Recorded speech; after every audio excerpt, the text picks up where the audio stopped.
So today we have a question from the chapter Areas of Bounded Region. ये वाला जो question है वो JEE 2025 में पूछा गया था। क्वेश्चन कुछ ऐसा है हमारे पास, the area of the region bounded by the curves x into 1 plus y square that is equal to 1 and y square that is equal to 2x is how much। अभी यहाँ पे ये दो जो इक्वेशन है हमारे पास, उन दोनों को अगर हम ग्राफ पे प्लॉट करें तो ग्राफ में इन दोनों को कवर करता हुआ जो एरिया है वो कितना होगा, वो यहाँ पे हमको फाइंड आउट करने के लिए बोला गया है। तो सबसे पहले तो इन दोनों कर्व को ग्राफ पे प्लॉट कर लेते हैं। अभी यहाँ पे सबसे पहले तो ये जो कर्व है हमारे पास y square that is equal to 2x, वो हमको पता है किसका इक्वेशन है, पैराबोला का इक्वेशन है।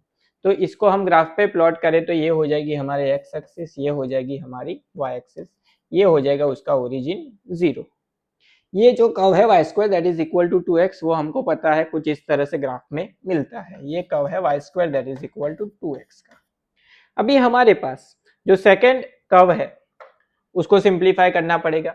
वो कर्व कुछ ऐसा है x into 1 plus y square that is equal to 1। इसमें अगर हम x को सब्जेक्ट बनाए तो x that is equal to क्या लिख सकते हैं, 1 अपॉन 1 प्लस वाई स्क्वायर लिख सकते हैं। इसके लिए हम x coordinate and y coordinate find out कर लेते हैं। सो x एंड y, इस वाले इक्वेशन में अगर हम x की जगह पे y की जगह पे 0 पुट करें, y की जगह पे 0 पुट करें, सो 1 अपॉन 1, तो क्या हो जाएगा x की वैल्यू 1। इसका मतलब ये हुआ कि ये जो पैराबोला है वो कुछ कहां से स्टार्ट होगा, 1 से स्टार्ट होगा।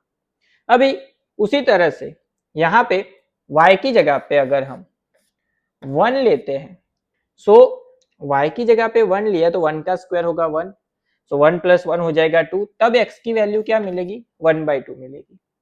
उसी तरह से अगर हम y की जगह पे लेते हैं -1 भी ले तो क्या होगा, तभी भी -1 का स्क्वायर तो +1 होगा, सो 1 अपॉन 1 प्लस 1 हो जाएगा 2, तभी भी वैल्यू क्या मिलेगी, x की 1/2 मिलेगी। इसका मतलब ये हुआ कि यहाँ पे स्टार्ट जो है वो कहां से होगा, ये वाला कर्व 1 से स्टार्ट होगा। यहाँ पे ये जो इंटरसेक्टिंग पॉइंट है वो जो है वो y पे कहां पे होगा, 1 पे, एंड यहाँ पे होगा -1 पे, एंड x पे किस पॉइंट पे होगा, 1/2 पॉइंट पे होगा। इन दोनों को कवर करता हुआ एरिया, यानी कि इन दोनों को कवर करता हुआ कितना हुआ एरिया, ये वाला, ये एरिया हमको फाइंड आउट करना है। अभी यहाँ पे जब हमको ये वाला एरिया फाइंड आउट करना है तो उसके लिए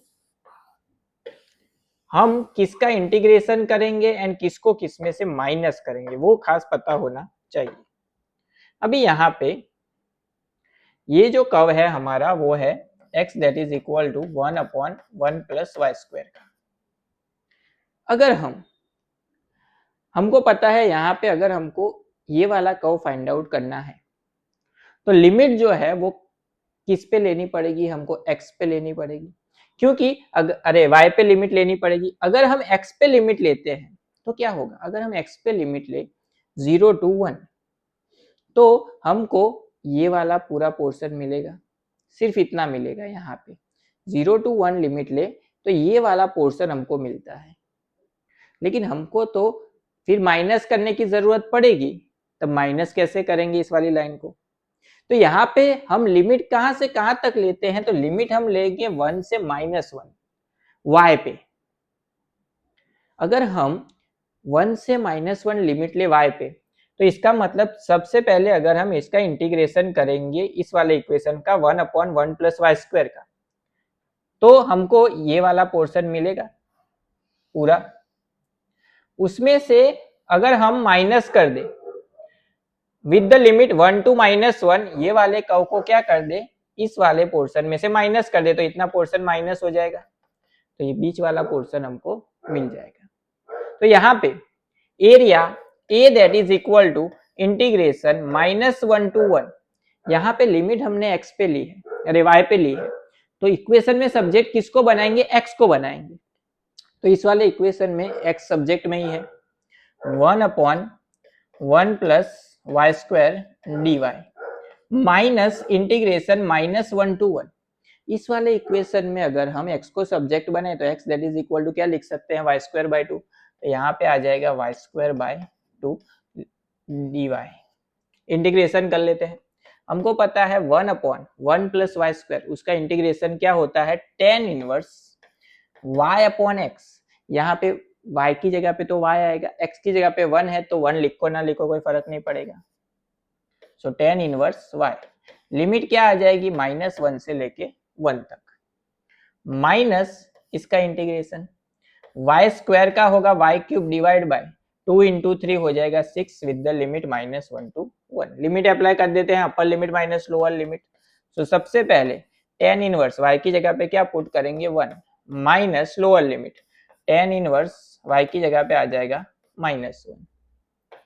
उसके बाद यहाँ पे माइनस वैसे का वैसा y की जगह पे 1 पुट करें तो 1 का क्यूब क्या होता है 1, सो 1/6 माइनस लोअर लिमिट -1 का क्यूब क्या होता है -1, तो यहाँ पे माइनस ऑलरेडी था तो माइनस माइनस हो जाएगा प्लस 1/6। सिंप्लीफाई कर लेते हैं। सो tan की वैल्यू 1 कहाँ पे होती है π/4 पे, सो π/4 माइनस 10 में माइनस बाहर आ जाएगा, सो माइनस माइनस हो जाएगा प्लस अगेन π/4 माइनस 1 + 1 2/6। सिंप्लीफाई कर लो, सो ये हो जाएगा 2π/4 माइनस 2π/6 कैंसल आउट हो जाएगा 2 एंड ये हो जाएगा 3। तो आंसर हो जाएगा हमारा π/2 माइनस 1/3। तो ये जो ग्राफ में कवर करता हुआ एरिया हमको फाइंड आउट करने के लिए बोला गया है वो कितना होगा π/2 माइनस 1/3 होगा।